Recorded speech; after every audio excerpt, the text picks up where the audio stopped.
Yoya maso ya ilmana ya bakajuta maratu nagayni kenya kawaqa ko roma da ko drama de sanada kabu wala salif barhe fakablu wurtan wala sayde illa kabnu wata. Assalamu alaikum warahmatullahi wabarakatuh.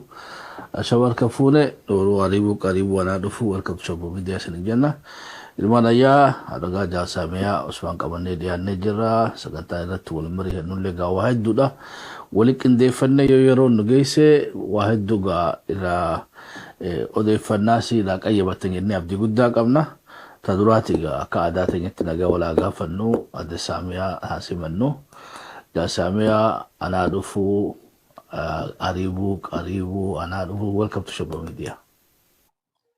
Fayyata galatoomaa Shabbo gamme galata guddaa qabdul fadha waan jajjaba jirtanii dhugaa rabbii wanni isin godhaa jirtan xiqqaadhaa miti awareness uummataa irratti galatoomaan isiniin jaa ummanni Oromoo bakka jirtanii nagayni rabbii isin biraa jiraatu warra rakkoo arra dhufte tanaas qabsoon keessaa bahu nu haa godhuu numa cufa haddi Oromoon itti jirtu haala gaariidhaa miti warra walii galee alaa gali nu haa godhuu ulfaadhu Shabbo. Ayyagala tobi ga sumanu afirati nya khabaje yero tipo qabdu sanira ga samte modu dalagan siyafattu haganas no lintro khayti fayyamu khayti fulfado sinja ga ordo tota Shabbo Media في المعنى آياتين ميجا واحد دودي ما جرا كاتو جتة سن كيسا إمي بيتي سامع دا سامع جامي دي ولا بدي نصيحة دا بلينا كام هواس خينيا خيستي دي بيجرا تشخية هواس خينيا اللي جوجو مرة جوجتي لكم لقاج توبتوني هواس خيجلين مفي إساني فلمي إساني تجابي ساجراني خليسا قاماتي قفاتو إراها سواتو أما دقامو نافلي ركاتشو تره أرقا بكون دول قاجرتي جاسامي أتيسو انترفيو يرو دبري أباليتي نسيها دا سيمان وجيقوني خيستي قبتيلي إراهوبا نرى تدراتي جرخنو اتدديبو أنيتي دوسي ساتراني لماتي خنا وان تاتي ميتيدا وانا كتساتاتي دون تاني رفانيتي دوسي سوتران قاما هداتي خنانا سومالي را رفو ماتي كن دوسي فماتري لفا إساني رابو كسو فلان سو خاليتي زيرولتي لقالي بوليس تابيتي هبتن كنو ندوسي ساجراني نقوبك أوادا جانين odo ga isan already himatani policy ibsa jiranu garabete qabale amarada duwala barra tarkafin fudata bitinjirtu bulchi sadridan ille gaatan garasira ille wani dagana jirtu jadi gaidmatu amala godate tu daddebi iddo oru isani da kanifa malaga ra fudatan khudra mudra isan qawani rasaman deebiyanii ammaas mootummatti himatan guyyaa 25 guyyaa boru baleetiin tajadu uteesu gaa dhufaniitu haatti dhaadatanii yoo asirraa ka'uu hadiddan taate gaa tarkaanfii sirra fudhannaadha akkana jechuudha wanni tun waan karoorfamte waan karoorfamtee sagantaan guyyaa wanni hundinuutti qabamee makiinaa shaniin dhufanii hokkora san uumanii بيتي إسي كأي إسي خيسي يوتو إسي لفا إسي قبا يوتو خرر قبت خررت بيتي نسيها الجيساني دوبخوني جاتشو أكما إسان قباسانيتي والأبدي هواسا يتشو الدنياني والأبدي بشاني في لفا إيدرت خواسي والأبي يتشو الدنياني مقالا خيستي ودو همتامي بناميجو ga ora deebuna taati malee ga dubbi ajaa'ibaati narrative wakenya sirreeffachuudhaaf taateen tuni takkata saatii jennammo mutaateen tun karoorfamteeti qaama mootummaatiin taate jenna. Fayyaata higaame laal ummata tokko hoggaa sammuu isaa dhoytu mee haa if booda deebinee sochii qeerootii wajjin haa wal qabsiifnu. sochii qeeroo bilisummaa Oromoo keessatti bara TPLF master pilaanii jeela fa Oromoo irratti san godhu ka'e Oromiyaan guutuutu hiriira bahe. Oromiyaan guutuun hiriira bahe dirreen dhawaa Oromiyaa keessaa takka jechuudha. Qaroon yeroo san hiriira san keessatti fakkii hawaasaa tahaa turan figures eessa jiran jette achirraa haata. Eessa ijoolleen gaafa fincila diddaa gabrummaa naannaa dirree dhawaa keessatti sirna wayyaanee san darbitee Khadir Johar faa angorra keesse arra cufti si mana hidhaa jirti jechuudha. So warra sanirraa hafe kan wahii godhuu dandeenya jedhan dhiira haa ta'u dubartii sheekha haa ta'u qeesii tokkoonsaa arra gabbahee bakka tanaan jira je'een dubbatu jechuudha. So warra hawaasa keessa hafe hawaasa kana sochoosuu dandeenya jedhan warra gaafas footoo haa ta'u dhaadannoon haa ta'u gootummaadhaan haa ta'u warra akka Nasiya Muhammad Ziyaad kana ija keessa naqatanii jechuudha. Hanga warri kanaa jiranitti Soomaaliin fedhiisii bakka tana gaggeeffachuu hin dandeessu. Sababni isaa maaster pilaaniin Finfinneedha. Finfinneen handhuura Oromiyaa waan taateef Oromoo cufaatu irra qooda fudhate. Hafteen sanii hafteen maaster pilaanii kakaan mootummaan kun fixee kaan daggalatti Beese kan biyya bee bahar irratti kalluun ni nyaate haftee ijoollee saniiti Nasiyaan faan jechuudha. So haftee tana warri sodaatu balleessuu qabaa jechuudha. Soomaaliin akka garaa seentee amma namni garii Soomaaliin je'inaa ija liyyuu hayli naannawa Soomaalii yannaan Soomaaliidha. Maaliif namni tokko poolisiin tokko gaa uffatee deemu mallattoon inni firraa qabu naannawa inni irraa dhufe san garsiise jechuudha. Namni kun akkanuma cal je'ee dhufee makiidhaan taargeet godhee ilaamaa godhee sammuu namaa keessan dha'u. Kun political assassinationidha. Fedhii gaggeeffachuu deema waan qabaniif warra kanaasi'aa kana dhabamsiisuu qabanii jechuudha. Arra isiidhaaf dubbachaa jirra. Boruuf iftaanis kabiraatiitu itti fufaa jechuudha. So wanni kun waan tasa ta'ee miti waan itti yaadamee ilaanfamtamee jala deemamee qoratamee godhamee jechuudha. Lafa teenyarraa nuu ka'a. Lafatami lafti isaan irra jiranuu. Lafatami nuti dur kabeeynu isa akka isaatti Oromoo keessanii qubata wal keessa qubachuu rakkoon qabu nuti qubachaa jirra jechuudha. Dawwalleedhaa as eenyutu isaanii kannee lafa. Okay. Kana ka godhaa jiru tokko mootummaan mataan isaa ajjechaa kana keessa harka qaba. Sababaan kana je'uuf biitti san komishina poolisii qabdi naannawni san kantiibaa mataasaa qaba. Warra mirga dubartootaatiif dubbatuutu jira. Kun cufti silent ta'ee cal je'ee waan kana bishaan irra kaayuun isaan akka kana keessa harka qaban garsiisaa jechuudha. Wanni irra walii qabanii irra walii daddabranii dhiiga namaa ukkaamsanii bira dabraniif hin jiru jechuudha.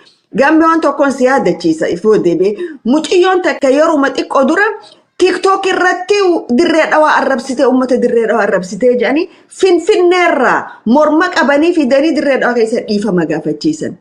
Tanama arrabsitee fi warra dhiiga namaa gannaqe barkuu dhiiga namaati. Lubbuu lama garaa qabdi lakkuudha. Isiidhaa wajji lubbuu sadii jechuudha. Ijoolleen tun arra yoo dhalatte boru aalima ta'uu danda'u. Profeesarra yuunivarsiitii addunyaa ta'uu danda'u. Daaktara ta'uu danda'u. Bulchitoota biyya sanii ta'uu danda'u. Lubbuu lama dhalachuu deemtuu fi mataa isii qaxara cabsanii jechuudha. Sadii miti haamilee si dha'ummaas. Maaltu waan godha jedhanii nama isii ajjeese odoo beekan. Khadir Johar faan za'aa 24 gaditti mana hidhaa keessaa baasuun du'a lammaffaati jechuudha kun gaame. Eber wala jaabaati ta duraati gaayee wanni tun kan orfamteedhaadha. Tan biraa akka maatiin nu ibsanitti intarviisa gubbarratti ajjeesaniiti magaalaa keessa ra'ootaa fi hoolaa saamanii bika beetee nasihaan itti duute sanitti qabeenya isaanii samnuurratti roota qalatanii foon waaddatanii guyyaa guutuu beetee sirba banatanii dhiichisaa turanidha. Amma waraanni qe'ee warra nasiyaa keessa jira. Nasiyaa afaan alaabaa ofirraa baqatanii isaan qofaa miti naannoo beektee warra nasihaa sanitti namoonni qubatan kan qabeenyi isaanii saamamee fi manni irraa gubate jidduu nama qabu namatti hirkatee kan nama hin qabne ammoo ammallee dhokateetuma ala galaadha. So waraanni nasihaa jeesi ammoo achirraa baanedha. Tabiraa tagaraa nama nyaattu. Sa'a gabaa beektee yeroo nasihaan dhoomte poolisiin Direedawaadhaa achi jirti. Nasihaan lubbuudhaan jirti. Makiinaa jira, poolisii jira. Dubagaa siimanammaa baleetii isii tana beektee sila akka wanni isiin feete haa dhoomte hayyata dhawamulleen takka. Ammoo fuudhaniiti illee odoo mana yaalaatu geessaniitu qooduma san illee odoo kaa'anii fi takka oduma isaan dhaabbataniiti rasaasni mallee isirratti jira beekan. Isiidhaas jirti, isaanas jiran rasaasni gara wanni roobaa jiran mallee gara beektee nasihattii fi oggaa isiin dhoomtee kuftee harkan ammoo baleetii beektee baleetii isii sorroofattu kanatti malee rasaasni itti dhooma jechuudha. Harkiftee iyyitee nama dirmatuuf dhabdee poolisiin dhaabbatanii odoo harkan jaarsisii dirmatee fi akkasumatti illee gurbaan firaa tokkollee fiigee baajaaj fidee fi already taduute isaan gaaduu san quban qabanii dhiini kanatti raayaa dhiigaan qaama dhiqatanii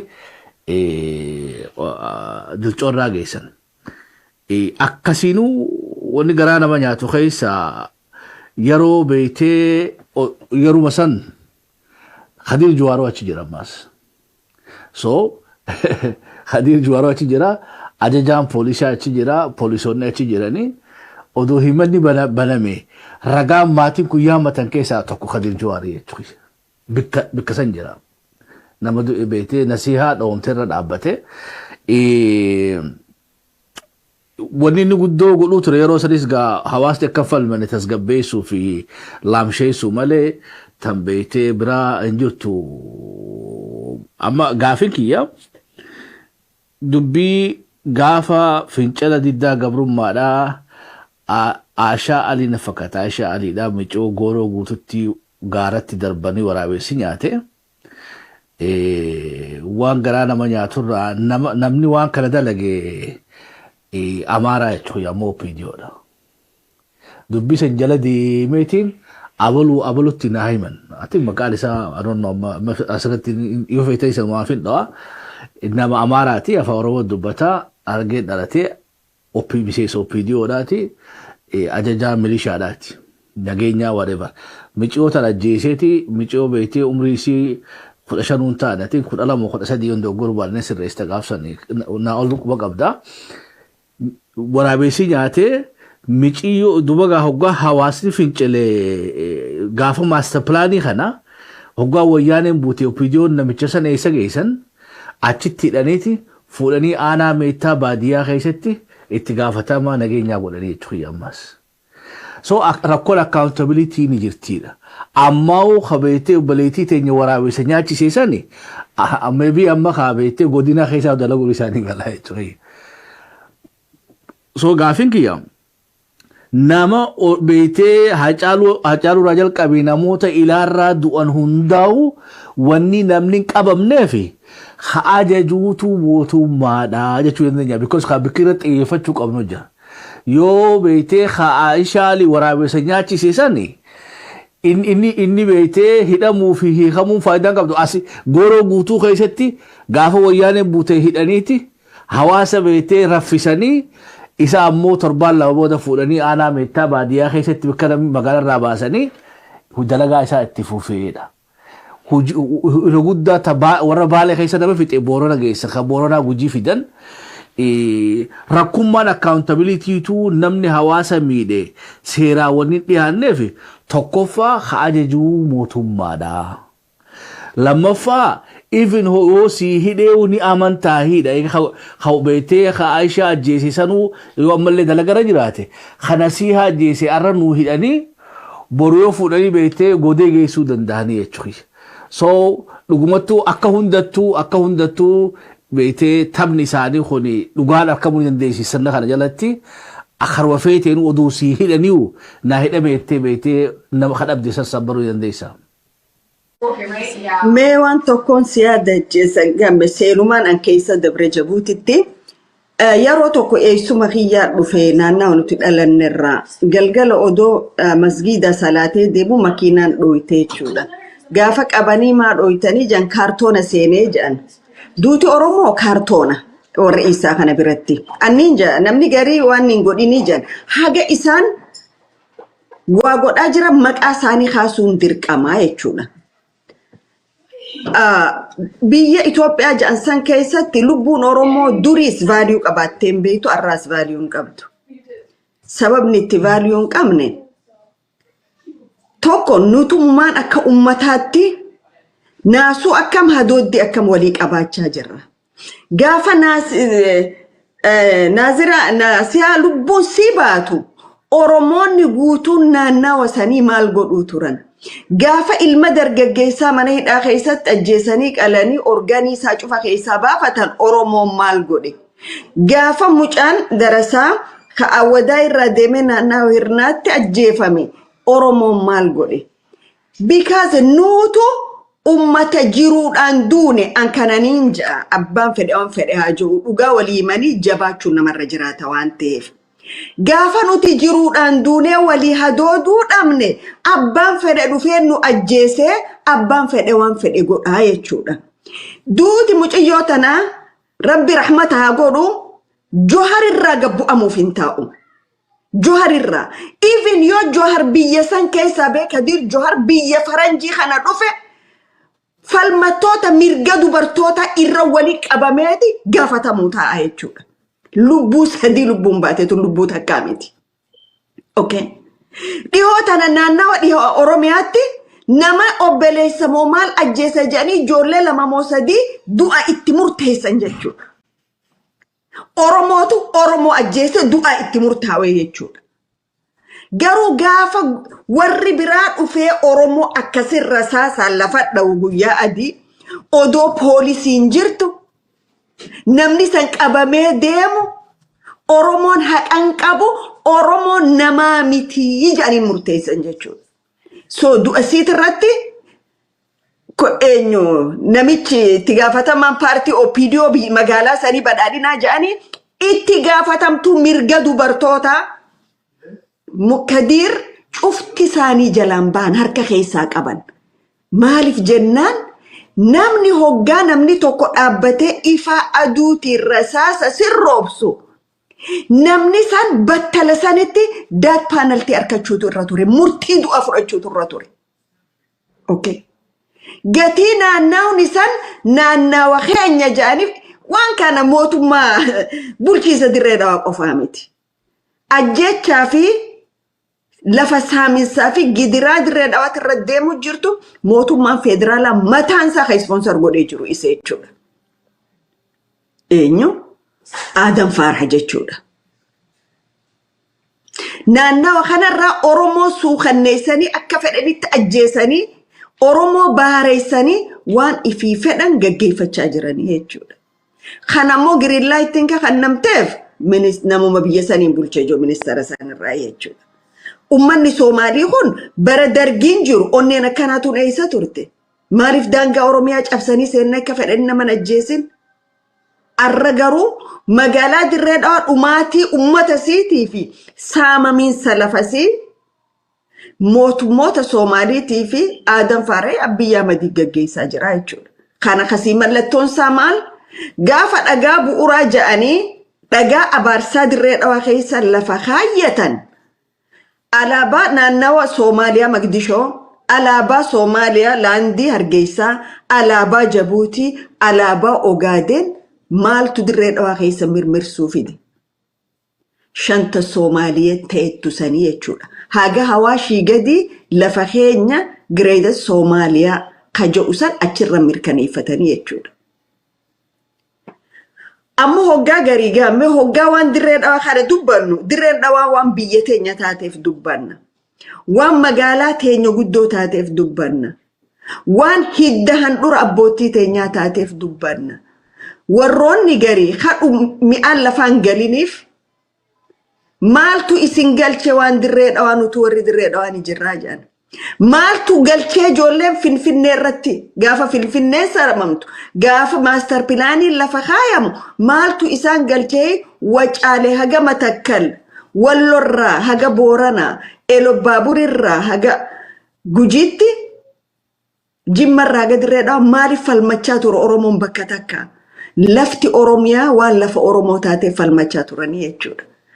Arra wanni kun ta'uufi jiru tokko warri Affaar ummata baxraanoota kana Soomaalii naamusaa fi tartiiban beeyna isaa tana dhawee waan if keessaa baaseef waan naannawa Jabuutiitti baqataa ta'aniif waan naannawa Shinniilee humnaa ol ta'aniif Dirree Dhawaa qubachiisuudha sagantaan isaan Dirree Dhawaa itti shoorarkeessaa jiranii jechuu barbaadeeti.